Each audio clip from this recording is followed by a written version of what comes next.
Hi there, I want to talk about Taskmaster Rubicon Trigger from Marvel. Rubicon Trigger is a limited series written by Jed McKay, the guy who's behind the current Black Cat run, which I'm really enjoying. I'm currently waiting for the last trade of that to come out as I make this video, because I'm not buying it in single issues, too expensive. But this is a story that follows Taskmaster as he is framed for a murder that for once he didn't commit, and he has to team up with Nick Fury to try and obtain some information that will clear his name. I'll explain more about that as we look at the book, so let's dive in and talk about that. Okay, so this is the Taskmaster Rubicon Trigger written by Jed McKay. This has got art by Alessandro Vitti. It is a sort of throwaway story, meaning it doesn't have any influence on the wider Marvel universe that I'm aware of, but it's also a fun story.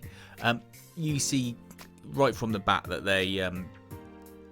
they're having fun with the Taskmaster character. He's at a mafia golf tournament discussing his costume with one of these mafia guys that he's been paired up with, and he's saying, well, why can't you have a nice sort of discreet, more stylish costume like Bullseye? And he's like, look dude, these boots, everything, you've got to have a bit of razzmatazz. And then suddenly, very quickly, the guy gets shot. All the Taskmaster can think is are they coming for me? Are they coming for Bullseye? Are they coming for someone else? Turns out they're after him. And you've got this character on a bike chasing him on this golf cart through what's quite a funny scene of him sort of causing havoc on this golf course. And this sets the tone for the book and the character. I do like the look of his skull mask as well, by the way, and his costume. I would assume this book came out solely because of the Black Widow movie, and unfortunately they didn't do Taskmaster like this in the movie. They did a very poor version of Taskmaster and essentially wasted the character. I mean, they can always bring it back and say, oh, we've got a new version, the project's been redone or something like that, or they're just taking his name, which I'll be quite happy with. But you see this figure's chasing him. It's clearly a woman, but we don't know who. And Nick Fury Jr. In this universe rescues him and says, look, they're after you because they think you killed Maria Hill. He goes, well, I didn't kill Maria Hill. And Nick Fury says, well, I know that, but whoever's chasing you doesn't. And you find out very quickly in the first issue that it is Black Widow. Obviously, Maria Hill was her mate, and so she's out for blood. Him and Nick go back to one of Nick's safe houses, and he explains that there's a weapons system hovering above the earth called the Rubicon Trigger, and this is what Maria was working on when she died, and he thinks it's got something to do with it, but he doesn't know what it is.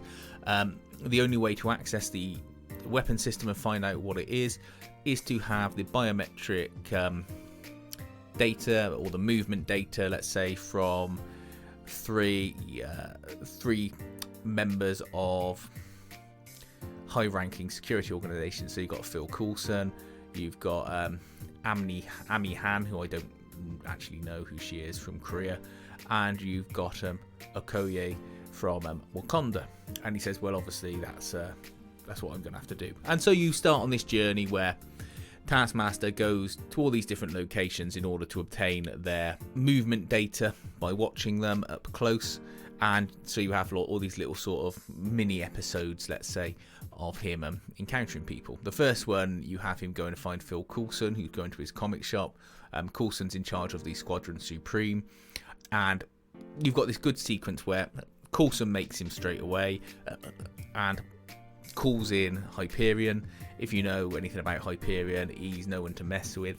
And you have Taskmaster realise this, and he just does one as soon as possible, and you've got this countdown, Hyperion coming in 3, 2, 1, then boom, he's there. And Hyperion's not like Superman in that he's reasonable, he just doesn't take any shit, and he beats the crap out of Taskmaster. But you find out that it's due to a ploy Taskmaster was using, and you see him going through all of these different moves from people in the that he's encountered from the Marvel universe. Now, we'll just skip over a few pages here because we don't want to spoil too much of the story. When he goes to Korea, you see him fighting, was it Winter Fox? No, White Fox. And he's using punch that I saw that one time, kick Iron Fist does, throw Cap used, that stomp Shang-Chi did. And he goes, I wish I knew the names for all these moves, they're really cool. But of course he doesn't know the names because he's just copying them, which I think is a nice little touch. He also goes off to Wakanda. There's a nice scene in Wakanda where he goes against Okoye, and you find that he's good at manipulating people.